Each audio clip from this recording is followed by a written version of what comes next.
안녕하십니까. 동학문화해설사 3기 과정에서 문화유산 해설 입문 과정을 강의하게 되는 신춘호라고 합니다. 반갑습니다. 저는 문화유산 해설 입문의 첫 번째 시간으로 문화관광자원과 문화유산 해설 기법에 대한 내용을 중심으로 오늘 강의를 하도록 하겠습니다. 네, 저는 한중연행노정 답사연구회라고 하는 이 작은 이 답사 연구단체를 운영을 하고 있고요. 실제 방송국에서 프로그램을 제작하고 있기도 합니다. 그동안에 이제 동학문화해설사나 숲해설가 과정이라든가 이런 그 문화관광 해설 관련된 강의들을 몇 차례 진행을 했습니다. 이번에도 동학문화해설사 과정 열심히 진행을 하도록 하겠습니다. 오늘 살펴볼 내용은 그야말로 문화유산 해설에서 가장 기본이 되는 그런 요소라고 할 수 있습니다. 먼저 문화자원이라고 하는 것들이 어떤 것들을 주로 이제 얘기를 하고 있는지, 이런 문화자원에 대한 내용과 문화유산에 대한 이 기본적인 이해, 그리고 문화유산, 문화관광해설사, 그리고 문화유산의 해설 기법, 문화유산 해설 프로그램의 기획 단계, 그리고 해설을 생동감 있게 진행하는 그런 그 기법들이 분명히 있을 것 같습니다. 예, 그런 기법들에 대해서도 한번 살펴보고요. 해설을 잘 하기 위해서 이 보조자료를 사용하는 그런 사례들이 많이 있습니다. 그래서 그런 보조자료들도 적절하게 사용하는 법, 그리고 우리가 이제 역사 공간이나 역사 탐방로를 해설을 할 때 이런 해설의 기법들, 기술들이 있을 텐데 이러한 내용들을 좀 살펴보고요. 그리고 이런 이 해설에 참여하는 관광객들의 심리를 우리가 좀 더 이해를 한다면 좀 더 좋은 그런 그 해설을 할 수 있지 않겠는가 하는 차원에서 관광객의 심리 등을 좀 살펴보도록 하겠습니다. 오늘 사실 내용이 적지는 않습니다. 그렇지만 여러분들이 제가 이제 기본적으로 제공되는 이 PDF 자료가 있기 때문에 여러분들께서는 제가 이제 PDF 자료를 요약하는 형식으로 해서 말씀을 드릴 텐데요. 여러분들께서는 PDF 자료, 강의 자료를 꼼꼼하게 읽어보시면서 강의를 참고하시면 좋을 것 같습니다.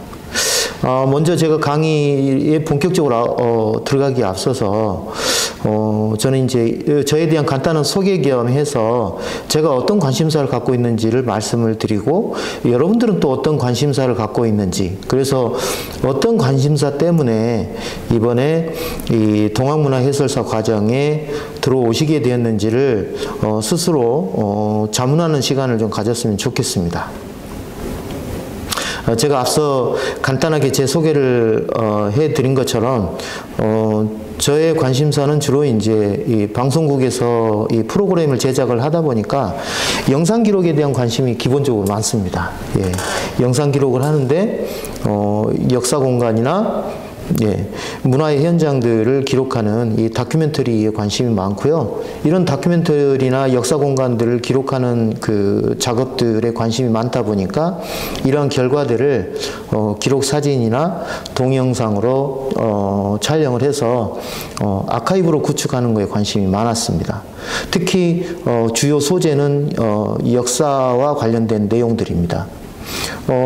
오늘 우리가 이 동학문화해설사로서 이제 공부하는 내용들도 동학이라고 하는 이 과거의 역사, 그리고 동학문화라고 하는 이런 그 현상들을 우리가 어떻게 조금 더 일반 대중에게 가깝게 친근하게 소개할 수 있을지에 대한 그런 내용들을 공부하는 거지 않습니까? 그런 측면에서 역사문화 콘텐츠라고 해도 틀린 말은 아닐 텐데요. 저는 이제 이렇게 이 역사에 대한 관심, 영상 기록에 대한 관심, 그리고 이런 영상 기록을 아카이브하고 대중들에게 소개하는 그런 데에 관심이 많습니다. 그래서 저의 이제 그 관심사는 이렇고요. 여러분들께서는 동학문화해설사로 이제 들어오시면서 어떤 관심사들을 갖고 있는지 매우 궁금합니다. 여러분들은 뭐 역사에 관심이 있으신가요? 아니면 말 그대로 여러분들이 동학 또는 천도교에 관심이 있으신가요? 아니면 남들이 선망하고 봉사활동하는 그런 문화유산 해설하는 모습들이 좋아서 문화유산 해설사가 되고 싶어 하시는 건가요? 여러분의 관심사 되게 궁금합니다. 여러분들 스스로 이 과정을 들으면서 정말 나는 어떤 관심사 때문에 이 과정을 공부를 하게 되고 나중에 이 과정을 마치고 난 다음에 어떤 활동들을 해 나가야 되겠다라고 하는 그런 이 자세들을 확실하게 정해 나가신다면 좋을 것 같습니다. 자, 문화자원과 문화유산에 대한 기본적인 이해를 하는 시간입니다. 여러분들은 주변에서 역사 공간이나 역사 현장, 역사적인 사건, 인물들을 대할 때 어떻게 대하셨나요? 여러분 주변에 있는 역사 공간들을 주로 역사 유물이나 역사 공간들을 중심으로 접했다면 그 역사의 현장들을 직접 가는 그런 그 길이라고 하는 거에 대해서는 한번 생각을 해보신 적이 있을까요? 우리가 역사 도시, 역사 유물, 이런 것들이 있는 어떤 그 면적인 공간이나 도시, 그 다음에 특정한 유물 유적을 중심으로 그동안에 이 문화 자원이나 이 역사 유물들을 우리가 접했다면 이제는 그런 그 역사 공간들, 도시들을 찾아가고 그 도시들을 찾아가서 실제 특정한 박물관이나 아니면은 이 역사 공간에 남아있는 그런 그 역사 유물들을 직접 보는 그런 행위를 하는 과정에서 만나는 또 다른 그런 이 역사 유적들도 있을 겁니다. 특히 이제 길이라고 하는 걸 통해서 우리가 그런 것들을 만나게 될 텐데요.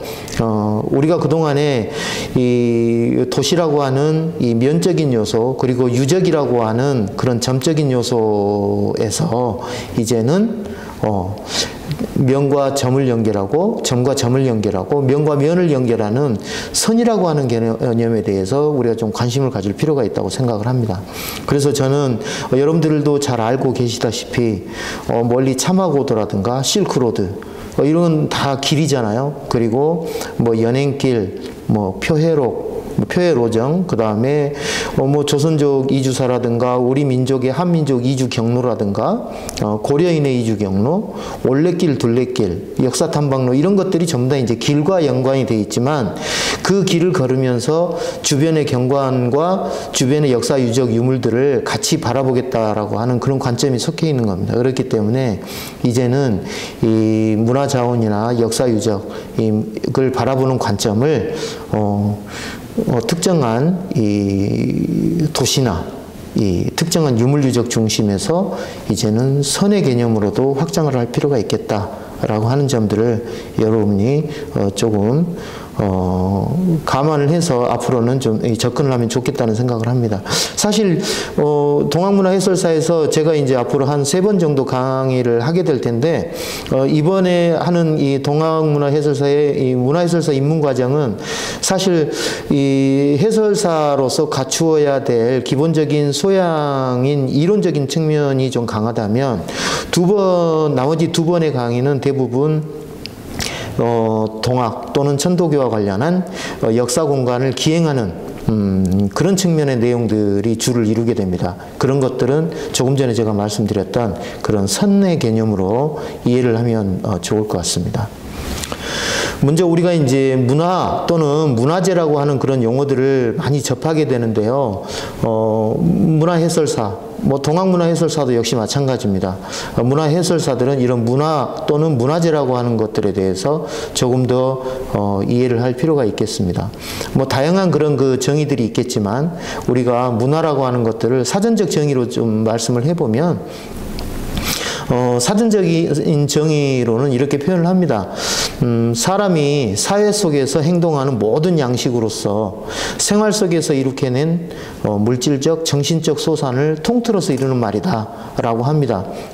이런 점들은 주로 의식주를 비롯해서 언어나 풍습, 도덕, 종교, 학문, 예술 이런 것들이 다 포함이 된다라고 할 수 있습니다.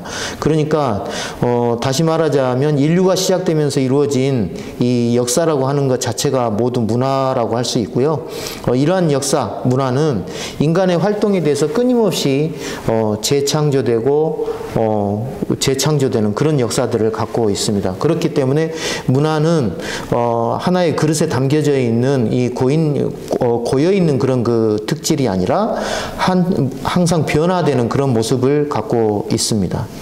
문화재라고 하는 것은 바로 이러한 문화와 이러한 문화와 더불어서 문화적 가치가 있는 것들이 결합된 그런 용어라고 할 수 있습니다. 좀 풀어서 얘기를 하면 문화재라고 하는 것은 인위적으로나 또는 자연적으로 형성된 국가, 민족, 세계적인 유산으로서 이 역사적이거나 예술적이거나 학술적, 경관적 가치가 있는 그런 것들을 의미한다라고 규정을 하고 있습니다. 매우 포괄적인 그런 이제 정의라고 할 수 있겠죠. 이런 문화재의 종류는 다양한 이 분류 방법에 따라서 구분이 될 수 있습니다. 유형별로 구분이 될 수 있고요. 지정이 되었느냐 안 되었느냐에 따라서 구분이 될 수도 있습니다. 지정의 주체가 국가냐, 지자체냐, 이런 이 차이에 따라서도 이 분류가 될 수 있습니다. 그리고 종교적인 성격이나 이 고유의 그런 그 성격들을 가지고 있는 이런 그 구분에 따라서 분류가 될 수 있습니다.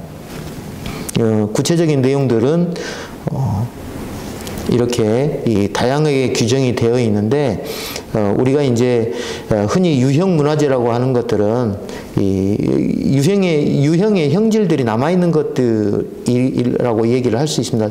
유형 구분에서 이제 유형이냐 무형이냐 그리고 기념물이냐 또는 그 민속 자료냐, 최근에 이제 등록문화재, 예를 들어서 근대건축유산이라든지 이런 것들이죠. 이렇게 유형적인 유무형의 그런 그 구분에 따라서 분류를 하기도 하고요.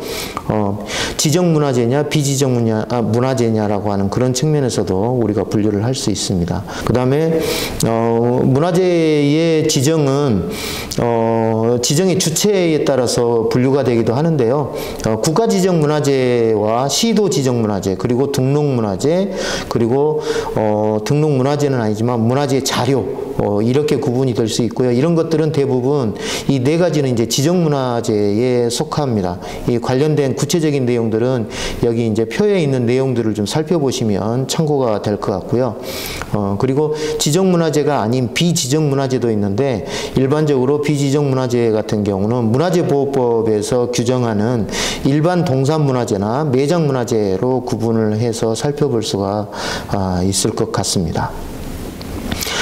특히 이제 국가 지정 문화재 같은 경우는 국보, 보물, 국가 사적, 명승, 천연기념물, 주요 무형문화재, 중요 민속 자료 이런 것들이 주로 이제 국가 지정 문화재의 범주에 속하는 거고요.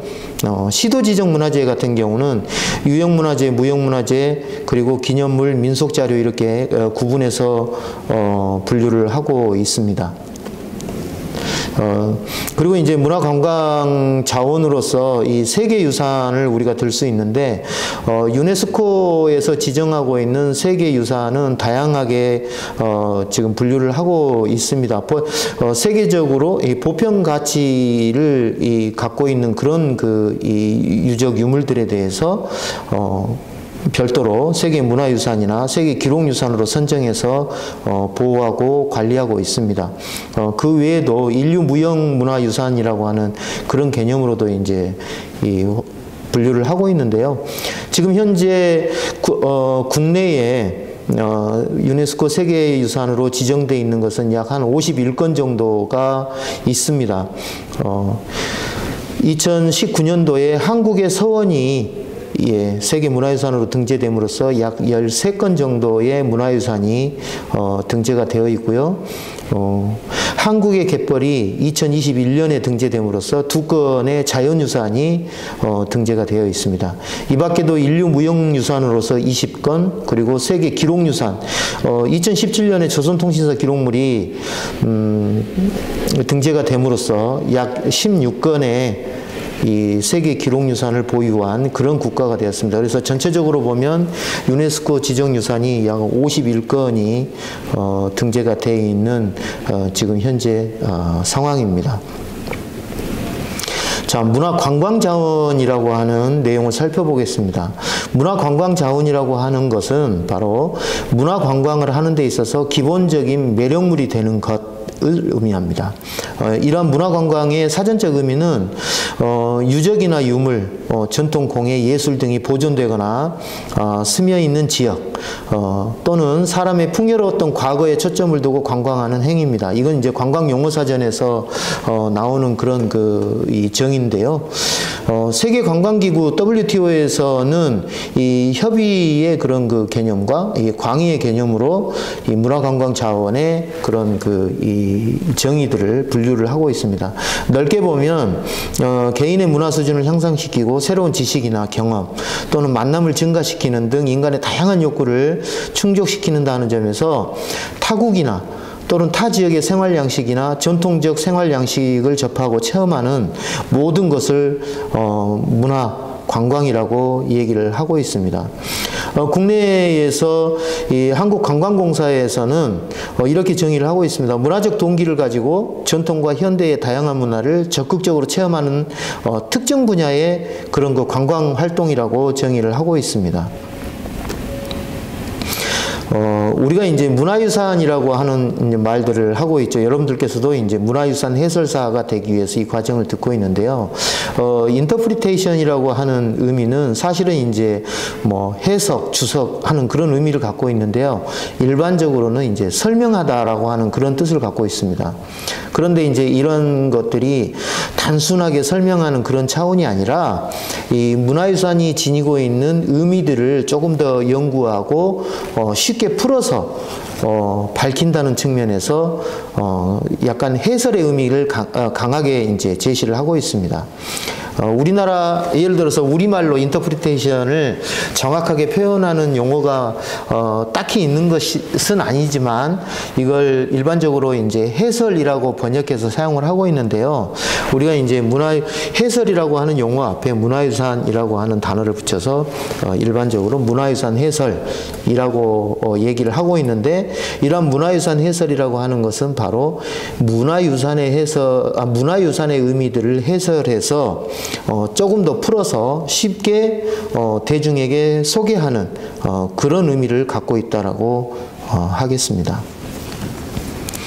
문화유산 해설에 대한 정의는 그동안에 이제 많은 학자들로부터 정의들이 정립이 되기도 했습니다. 여기서 많은 이제 학자들의 그 용어 정의가 있었지만 대표적인 학자로 알려져 있는 이 틸튼의 경우를 한번 살펴보면, 이 문화유산 해설이라는 것은 어떤 사실적인 정보를 주고받는 것이 아니고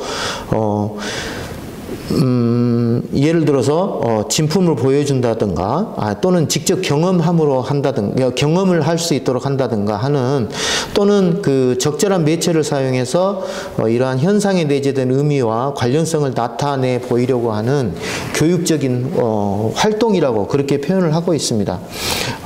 일반적인 그 사실적 정보만 주고받는 그런 내용이 아니라는 거죠. 그래서 이런 어떤 이 진품을 보여주거나 이 직접 경험을 함으로 인해서 또는 적절한 매개를 이용해 가지고 이러한 그 문화유산에 대한 이 의미나 내용들을 조금 더 해설해 주려고 하는 그 어떤 그 교육적인 목적을 띠고 있는 그런 활동이다라고 하는 그런 측면을 틸튼은 강조를 하고 있습니다. 여러 학자들의 정의들을 좀 종합해 보면 사실 문화유산 해설이라고 하는 것은 이 문화유산을 들으려고 하는 방문자들에게 매우 교육적인 활동이어야 되고 지각 발달을 도모하는 활동이고, 새로운 이해나 통찰력을 제시하는 그런 이 활동이라고 할 수 있습니다. 그리고 자원 보존에 기여할 수 있는 그런 어떤 설명하는 기술적인 측면이 가미된 그런 활동이라고 요약될 수 있을 것 같습니다. 좀 어려운 내용인가요? 네. 문화유산 해설을 우리가 얘기를 하고 있는데, 사실 문화유산 해설과 관광은 차이가 분명히 있는 것 같아요. 예. 오늘날 현대공원 해설의 아버지라고 불리는 프리만 틸튼이라고 하는 사람, 조금 전에 제가 소개했던 틸튼이라고 하는 학자인데요. 이 학자는 문화유산 해설과 관광의 차이를 분명하게 얘기를 하고 있습니다. 예를 들면 방문자들이 만나는 어떠한 소재라도 문화유산 해설 대상에 포함될 수 있다라고 얘기를 할 수 있습니다. 박물관에서는 예술품이 될 수 있을 거고요. 공원에서는 잘려진 사슴뿔일지라도 당연히 문화유산 해설의 소재로서 사용이 될 수 있을 것 같습니다.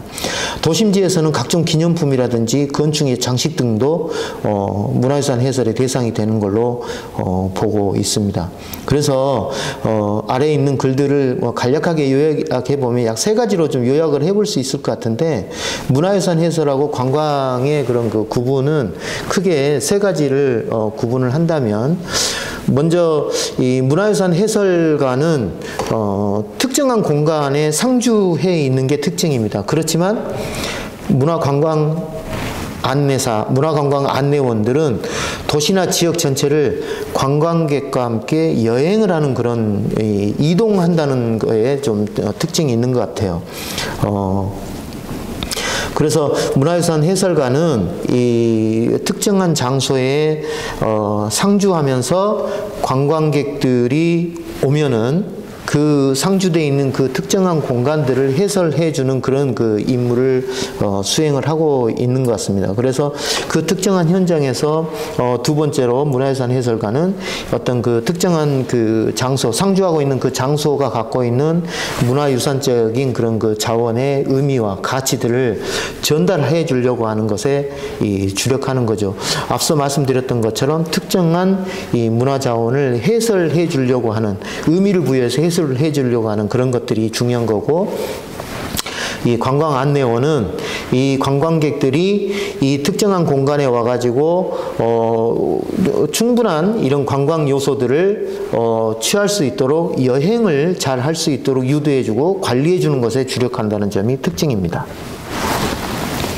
자, 3번째로는 문화유산 해설가는 그 자신이 관광객원으로서 가치를 지니는 데 반해서 안내원은 그렇지 못한 측면이 있습니다. 다시 말해서 문화유산 해설가는 이 특정한 공간에서 이 해설을 할 때 이 특정한 공간에 부합되는, 예를 들어서 복장이라든가 이런 것들을 통해서, 그리고 어떤 이 공간과 관련된 그런 자료들을 가지고 있음으로써, 아니면 분장이라든가 어떤 그런 이 보조 자료들을 통해서 관광객들이 봤을 때는 실제 해설을 해준, 문화유산 해설을 해주는 사람 자체가 이 하나의 관광 상품이게 만드는 그런 측면을 갖고 있는데, 관광을 안내하는 관광 안내원들은 오로지 이제 관광을 관리하는 그런 활동에 주안점이 있기 때문에 그런 관광 요소로서의 그런 측면들은 좀 한계가 분명히 있는 것 같습니다. 그렇지만 이 문화유산 해설과 관광 안내원의 차이들을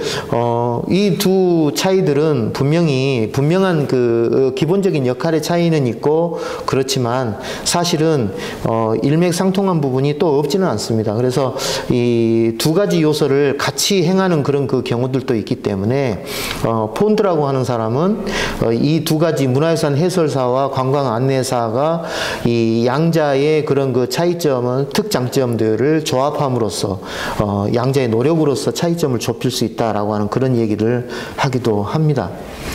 문화유산 해설하는 데 있어서 가장 큰 이 해설의 목적은 크게 3가지로 볼 수 있는데요. 뭐 당연히 방문자가 만족하게 해주는 것이 문화유산 해설의 가장 큰 목적이겠죠. 그리고 문화유산 해설을 한다는 것은 이 자원을 관리한다고 하는 것이 매우 중요한 의미가 있습니다. 이 자원이 갖고 있는 특정한 요소들, 그 다음에 이 특별한 요소들을 관광객들에게 효과적으로 전달하고 의미 있는 내용들을 전달을 해서 이 관광객들이 이 문화 자원들을 조금 더 깊이 이해할 수 있도록 유도한다는 측면에서 보면 이 자원관리 측면에서 문화유산 해설의 의미가 있다.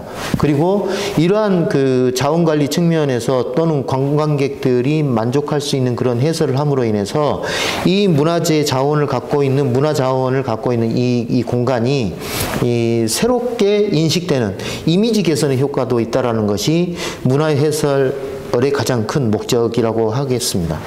예.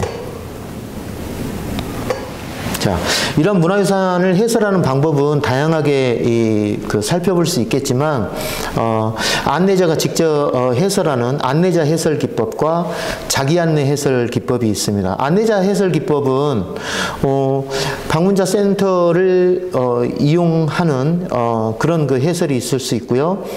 이동 공간들을 규정을 해서 이동하면서 해설하는 방식이 있고, 이 전체 공간에서 특정한 거점들을 중심으로 해서 이동하면서 해설하는 거점식 해설 기법이 있습니다. 그리고 특정한 이 공간에서는 이 공간에서 일어났던 이 과거의 다양한 역사적인 사실이나 에피소드들을 재현하는 어떤 그런 기법을 통해서 안내자가 해설하는 그런 기법이 있을 수 있겠습니다. 자기 안내 해설 기법이라고 하는 것은 우리가 여러분들 안내판이라고 하는 걸 보면은 안내판에 기본적인 그런 이 역사 공간, 이 장소에 대한 그 해설을 하는 안내판을 볼 수 있잖아요. 그런 것들이 자기 안내 해설판입니다. 해설의 기법이라고 볼 수 있습니다. 그리고 이제 다양한 리플렛이나 안내문 이런 것들이 이제 인쇄물처럼 제공이 되는데 이러한 것들도 역시 자기 안내 해설 기법의 하나라고 볼 수 있습니다. 우리가 이제 관광지나 이런 그 어떤 특정한 공간들을 가게 되면 헤드폰을 통해서 음성 안내 지원을 해주는 것도 역시 자기 안내 해설 기법이라고 할 수 있습니다. 이러한 그 해설의 방법들은 다양한 그런 그 요소들을 갖고 있는데요. 아래 보면 문화유산 해설의 요소로 다양한 이 요소들이 있는데, 뭐 인사, 자기소개, 뭐 자신감, 뭐 태도, 뭐 특별한 포인트를 강조한다든가, 뭐 과거와 현재를 비교 설명한다든가, 또 이 자원에 대한 주변 자원이 어떻게 또 같이 포함이 돼서 이 자원과 연계가 되는지에 대한 이런 부분들도 문화유산 해설을 하는데 매우 중요한 요소들이 될 수 있습니다. 그리고 적절한 유머 감각도 있으면 좋겠죠. 예. 해설이라고 하는 것이 일방적으로 주입시키기 위한, 관광객들에게 주입시키기 위한 그런 그 교육이 돼서는 안 되겠죠. 나름대로 해설의 강약을 조절해서 이 관광객들도 이 해설을 듣는 과정에서 약간의 생각할 수 있는 그런 시간을 준다든가 하는 그런 이 강약 조절, 리듬을 조절을 해가면서 효과적인 해설을 하는 것도 매우 중요하다고 생각할 수 있습니다. 그리고 무엇보다도 중요한 것은 이 해설을 함에 있어서 해설자 본인이 갖고 있는 이런 그 정보들이 분명히 한계는 있을 거라고 생각을 합니다. 그러다 보면 나름대로 최선의 그 해설을 할 수도 있지만 미처 생각지 못했던 그런 그 정보들이 이 관광객으로부터 질문을 통해서 들어오는 경우도 있는데요. 이럴 때는 자기가 인지하지 못했던 그런 정보라면 과감하게 그 자기가 미처 알지 못했음을 인정하고 겸손한 태도를 보여주는 것도 이 해설자로서 매우 중요한 요소라고 할 수 있습니다. 자, 문화유산 관광 해설사. 여러분들께서 이제 동학문화 해설사라고 하는 이름으로 이 과정을 지금 참여를 하고 계시는데요. 그동안에 이제 문화관광 해설사 또는 문화유산 해설사 다양한 명칭으로 불려져 왔습니다. 한번 볼까요? 예, 문화관광 해설사라든가 다문화교육 해설사, 문화유산 교육사, 문화유산 해설사 이런 그 명칭들이 각 지자체마다 다양하게 있습니다. 또 유사하지만 자연환경을 소개하는 산림지킴이, 숲해설가, 자연환경해설사, 박물관에서는 뭐 도슨트라고 하는 이름으로 또 해설을 하시는 분들도 계시죠. 동학문화해설사라고 하는 것은 지금 여러분이 수강하고 계시는 이 과정에서 처음 만들어진 그런 이제 용어입니다. 기존에 이제 동학문화해설사라고 하는 명칭들이 별도로 있었던 건 아니었고요. 2020년에 동학문화해설사가 처음 만들어지고 난 이후에 2020년, 2021년 그리고 올해 2022년까지 여러분이 지금 3기째 이 강의를 전문 과정을 지금 수강을 하고 있습니다. 그동안에 2020년 많은 1차, 2차, 1기, 2기에 많은 분들이 수료를 했습니다. 지금 현재 2기까지 약 28분의 동학문화 해설사가 양성이 돼서 지금 각 지역에서 골고루 활동을 지금 하고 있는 걸로 알려져 있고요. 제가 최근에 들은 이제 3차 모집으로 여러분 지금 수강하고 계시는 분들이 뭐 20명 이상 전국적으로 골고루 분포가 될 정도로 이 관심이 많은 그런 상태에서 지금 이 과정이 진행이 되고 있는 걸로 알고 있습니다. 여러분들께서 이제 문화유산 해설을 이 과정을 통해서 앞으로 하게 될 텐데요. 문화유산 해설이라고 하는 것은 아주 매우 중요한 그런 일입니다. 여러분들께서 지금 옆에 그 사진에서 보이는 것처럼 문화유산 해설사의 뭐 신분증도 보이겠지만 이런 문화유산 해설사들은 바로 이런 일들을 하는 사람들입니다. 바로 방문자에 대해서 일종의 교육적인 활동입니다. 앞서 말씀드렸던 여러 그 학자들이 정의했던 그런 내용들이 거의 다 포함되는 그런 내용이라고 할 수 있는데요. 방문자에 대해서 교육적인 활동을 해줘야 되는 사람이고, 관광지에 대한 인식을 넓혀주는 활동을 하는 사람들이어야 되고, 관광지를 이용자에게 새로운 이해와 통찰력, 열의, 흥미를 불러일으키게 해주는 활동을 하는 사람들입니다. 그리고 관광 자원을 보존해야 된다라고 하는 필요성을 일깨워주는 그런 정보 전달자여야 됩니다. 요약하면 문화유산 해설사라고 하는 것은 바로 관광객들을 대상으로 문화유산을 해설하는 사람이다. 매우 단순하면서도 요약된 그런 내용이라고 할 수 있겠죠. 이러한 용어들에 대해서는 뭐 오래전에 2015년에 이 문화유산 해설사라고 하는 이름과 그 다음에 문화관광해설사라는 이름들이 각 지자체별로 뭐 다양하게 활용이 되어 왔었는데 2005년에 문화관광해설사로 명칭을 변경해서 시행이 되기도 했습니다. 그리고 2017년에 문화관광부에서는 문화관광해설사 운영 지침이라고 하는 것들을 통해서 이 용어들을 문화관광해설사로 통칭하기로 했지만 지금도 여전히 각 지자체마다 그 특성에 맞게 문화유산 해설사나 문화관광 해설사라고 병용해서 사용하는 그런 것도 여전히 있습니다.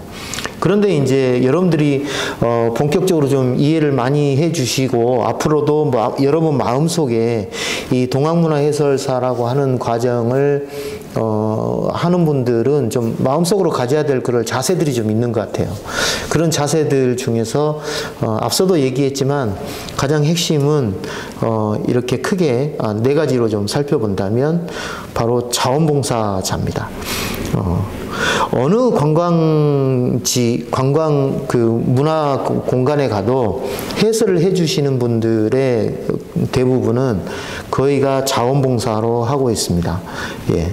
그렇기 때문에 원래 이 문화유산 해설을 하는 그 시작 자체도 자원봉사라고 하는 개념에서 출발을 했기 때문에 여러분들은 자원봉사의 개념을, 자원봉사자로서의 개념을 갖고 있어야 되는, 남들에게 봉사하는 이미지, 봉사하는 마음을 갖고 이 일을 시작한다라고 하는 그 생각들을 기본적으로 좀 가지고 있어야 될 것 같아요.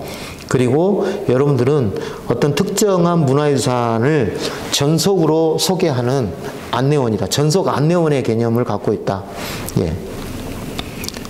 그런 자부심을 좀 갖고 있어야 되겠죠. 여러분은 이제 앞에, 여러분은 문화해설사라고 하는 이름 앞에 동학이라고 하는 이름을 붙였어요. 그러면 여러분은 동학에 대한, 동학 문화에 대한 해설을 하는 전문 해설사라고 하는 자신감을 가져야 될 필요가 있습니다. 관광정사원으로서의 자신감도 있어야 됩니다.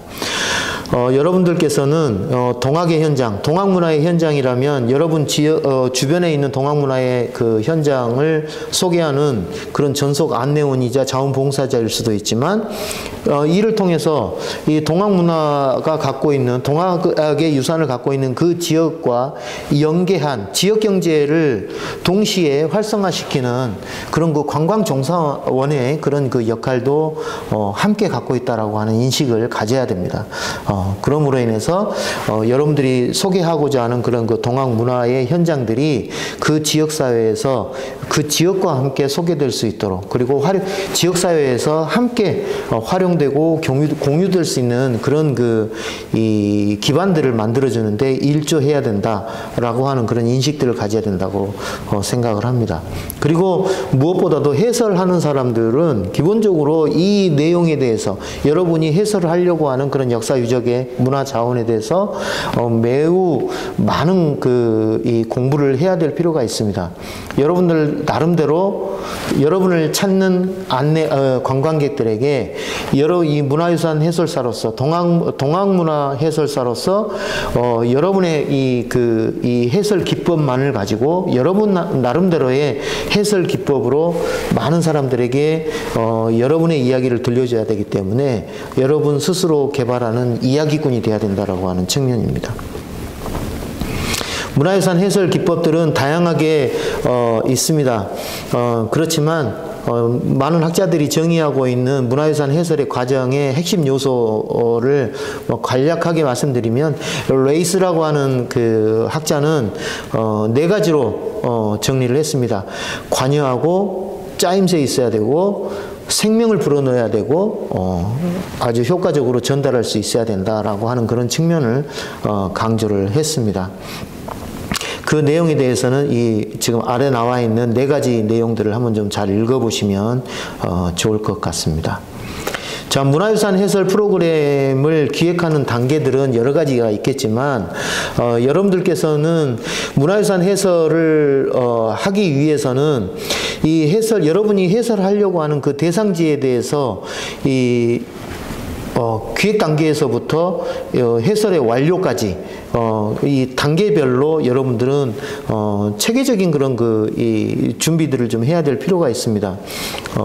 그래서 이 문화유산 해설하는 데 있어, 이 프로그램을 여러분들이 기획하는 데 있어서 계획할 수 있는 여러 단계들이 있는데, 그 중에서 몇 가지를, 이 사례를 가지고 여러분들한테 간략하게만 말씀을 드리면, 먼저 이야기거리를 선택을 해야 되겠죠. 특정한 주제를 선정을 해야 됩니다. 그리고 특정한 주제와 관련한 여러 가지 소재들이 있는데, 그러한 소재들을 하나로 묶어내는 것들이 매우 중요합니다. 그래서 그러한 묶어내는 소재들을 한 문장으로 진술할 수 있어야 됩니다. 그리고 테마에 대한 그런 이 소재들을 집중적으로 공부를 해서 많은 여러분들이 이제 이야기해낼 수 있는 스토리텔링의 그런 요소들을 많이 개발해내는 것들이 매우 중요하겠죠. 그리고 여러분들은 여러분들이 설명하고자 하는 이 계획된 프로그램에 참여하는 사람들의 이 대상이 어떤 대상인지를 파악하는 게 매우 중요합니다. 그래서 사전에 예를 들어서 여러분이 프로그램 해설의 의뢰를 받았다면, 그 의뢰받은 그 대상자들의 이런 이 정보들을 통해서 여러분들은 거기에 맞는 이 해설의 기법이라든가 내용들을 또다시 정리를 해야 될 필요성이 있을 겁니다. 그리고 이러한 해설들을 구체적으로 잘 하기 위해서는 많은 아이디어들이 만들어져야 되겠죠. 그 대표적인 것이 적절한 이 보조 자료를 개발한다든가 하는 그런 내용입니다. 바로 그게 해설 매체들을 개발하는 그런 요소하고도 관련이 있다고 생각을 합니다. 예를 들어서 제가 이제 2강에서 계속 얘기를 해드릴 내용이 바로 이제 해월 최시영 선생의 피체 노정에 대한 얘기인데요. 예를 들어서 뭐 기획 단계에서 해월 최시영 선생의 피체 노정에 대한 이야기들을 만약에 한다면 이 어떻게 이제 기획하고 준비해야 되는지에 대한 내용들이 있을 것 같은데 그 내용은 제가 2강에서 구체적으로 좀 말씀을 드리고 여기서는 여러분들께서 지금 보여드리는 자료를 옆에 사례 대입으로 한 내용들을 좀 살펴보시면 여러분들께서 좀 읽어보시면 좀 참고가 될 것 같습니다. 해설을 생동감 있게 하는 그 뭐 다양한 방법이 있겠지만 가장 중요한 것은 열정이 있어야 되고요. 이러한 열성이 있어야 된다라고 생각을 합니다. 뭐 유머 감각이나 뭐 자신감, 뭐 침착하게 해설할 수 있는 것, 이 해설자로서 관광객에게 신뢰감을 주는 것, 즐거운 표정이나 태도라는 것, 이런 걸 통해서 해설사의 자질이 드러난다는 것은 우리가 뭐 얘기하지 않아도 충분히 알 수 있는 것일 것 같아요. 예. 이건 이제 구체적으로 제가 해설에 대해서 소개하는 내용인데요. 이거 한번 읽어보시면 여러분들께서 아마 이해가 되실 것 같고요. 그리고 무엇보다도 해설을 잘 하려면 여러분들께서는 기존에 어디 그 문화유산 해설을 하시는 그런 그 공간이나 그런 분들을 경험을 좀 많이 좀 보면 좋을 것 같아요. 그래서 그런 현장에 가서 다른 해설사들이 설명하는 그런 부분들을 좀 공부를 하시면서 그 일종의 벤치마킹이라고 할까요? 그런 것들도 해보시고 그러면서 여러분들만의 그 해설 기법을 찾아 나가는 것, 이런 것들이 매우 중요하다고 생각합니다. 보조자료를 사용하는 것들은 뭐 그렇습니다. 여러분들은 이 해설을 잘하기 위해서는 그 해설에 적절한 보조자료를 준비하는 게 중요합니다. 지금 사진에서 보이는 것처럼 제가 손에 들고 있는 내용들은 예를 들어서 이 현장에 관련된 옛날 지도라든가 옛날 사진이라든가 아니면 특정한 문구, 예를 들어서 뭐 조선왕조실록에 이 장소에 관해서 언급되어 있는 내용이라든가 이런 것들을 실제 여러분들 그 관람객들이 현장에서 그 자료를 찾을 수는 없기 때문에 해설자가 직접 보여줌으로 인해서 관광객들의 관심을 유도하는 그런 역할들을 하고 있는 것입니다. 아래 보면은 뭐 인절미 사진이 보이죠. 이런 것들은 예를 들어서 뭐 의주길 해설을 할 때 병전거리라고 하는 특정한 지역에 가면 여기는 이 떡이 많이 유명해졌는데 특히 인절미가 유명한 고장입니다. 여기 홍제동 그 골목인데 여기 같은 경우는 답사를 할 때 간식거리로 인절미를 주면서 인절미 먹으면서 이 홍제동의 인절미 이야기를 풀어내는 것, 이런 것들도 이 매우 그 효과적인 이 안내의 매개체를 활용하는 기법이라고 할 수 있습니다. 자, 탐방로 해설에 대한 기술인데요. 이것도 우리가 이제 기술, 기법이라고 하는 표현이 조금 더 좋게 씁니다. 이 내용에 대해서는 2강에서 구체적으로 제가 소개를 해드릴 거고요. 지난주인가요? 11월 12일 날 토요일 날 원적산 천덕봉에 있는 해월 최시영 선생의 묘역 일원에서 동학의 길이라고 하는 역사 탐방로가 개장이 됐습니다. 이제는 여주에 있는 이 문화생태 탐방로 여강길의 한 코스로 이제 편입이 될 예정인데 여주에서 개발을 해서 이제 이 동학이라고 하는 그런 그 우리가 동학의 이야기를 생각을 하면서 해월 선생의 묘역 일대를 탐방하는 그런 역사길로 개방이 될 텐데 이에 대해서는 구체적으로 다음 강의에서 소개를 해드리겠습니다. 무엇보다도 이 탐방로 해설을 할 때는 기왕이면 그 탐방로에 대한 많은 정보들을 알고 있는 게 매우 중요하고요. 그 탐방로에 이 방문자들이 최대한 몰입될 수 있도록 관여시키는 그런 그 이 스토리들을 개발하는 게 중요합니다. 그리고 그 현장에서 관람객 스스로 주인이 되는 그런 역할들을 부여해보는 것도 좋을 것 같습니다. 예, 뭐 열정적인 해설이나 적절한 완급 조절은 당연히 필요한 거고요. 어떤 특별한 상황에 대해서 대처할 수 있는 그런 유연성을 가지는 것 좋습니다. 그리고 많은 사람들이 운집하거나 이동하는 그런 이 해설 상황에서 적절하게 통제하는 그런 그 능력을 구비하는 것도 해설자로서 매우 중요한 그런 이 요소입니다. 관광객이라고 하는 그런 그 사람들의 일반적인 심리는 기존의 이 생활하는 그런 현실적인 이 자기 생활 세계를 떠나서 새로운 이 자기의 생활 공간을 떠나서 새로운 공간을 경험하려고 하는 그런 이 탈일상의 그런 그 심리가 있습니다.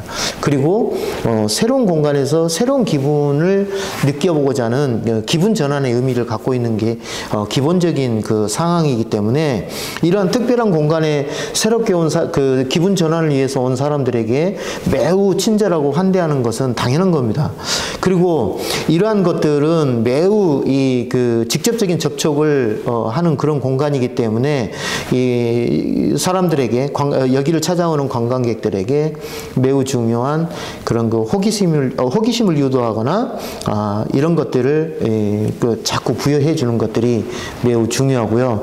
특별한 공간에 왔기 때문에 이 특별한 공간에 왔다라고 하는 것은 어떤 특정한 기념의 요소가 될 수도 있다라는 점들을 염두에 두고 해설을 한다면 여러분들은 이 관광객들로부터 매우 중요한 그런 그 해설자로서의 그런 이미지들을 얻을 수 있을 거라고 생각을 합니다. 자, 제가 이론에 대한 부분들을 매우 좀 간략하게 설명을 했습니다. 그러다 보니까 조금 많이 좀 그 내용을 추가 설명을 하지 않고 넘어가 부분도 없지 않아 있는 것 같아요. 여러분들께서는 이 짧은 시간이지만 여기 제공되는 이 자료들을 조금 더 꼼꼼히 읽어보시면서 이 문화유산 해설사로서 특히 동학문화 해설사로서 갖춰야 될 그런 내용들을 한번 좀 생각을 해보시는 그런 기회가 됐으면 좋겠습니다. 여러분들 마지막으로 이제 그 높아심에서 말씀을 드리는 거지만 해설자는 관광객들에게 이 관광 자원에 대한 요소들을 훌륭하게 소개하고 해설하는 그런 역할을 갖고 있지만 결코 그래서 이 해설하는 교육적인 활동을 하는 사람이지만 절대 관광객들에게 가르치려 들거나 훈육의 개념의 그 교육적인 활동을 해서는 안 됩니다. 그건 매우 교만한 그런 해설자로 해설의 이미지로 비춰질 수가 있습니다. 그렇기 때문에 겸손하고 겸손한 그런 해설자의 자세를 갖고 있는 것, 그리고 이 관광객들에게 최대한 뭔가 많은 것들을 알려주고자 하는 이 관광 자원의 좋은 그런 이 문화유산의 자원 요소들을 소개하려고 하는 그런 자원봉사자로서의 그런 자원봉사자로서, 그리고 관광 자원을 소개하는 안내자로서의 그런 그 자세들을 가지고 대하는 것들이 매우 중요하다라고 말씀드리겠습니다. 그리고 여러분들은 우리도 이제 경복궁이라든가 서울 도성이라든가 많은 그 자원봉사 현장들을 가보면 이 그 문화유산 해설하시는 이 해설가들은 일종의 팬덤을 갖고 있기도 합니다. 어떤 분들은 여러분들께서도 동학문화 해설하시면서 여러분의 지역사회에 있는 동학문화 해설을 하시면서 여러분들만의 팬덤을 형성하는 그러한 동학문화 해설사가 됐으면 좋겠습니다. 다음 시간에는 좀 더 구체적으로 문화유산 해설사가 단순히 해설만 하는 게 아니라 여러분이 하고 싶어 했던 해설, 특정한 공간을 해설하고자 하는 그런 이 공간 해설 기획에 대한 그런 구체적인 방법들을 습득하는 그런 시간을 가져보도록 하겠습니다. 다음 시간에 뵙겠습니다.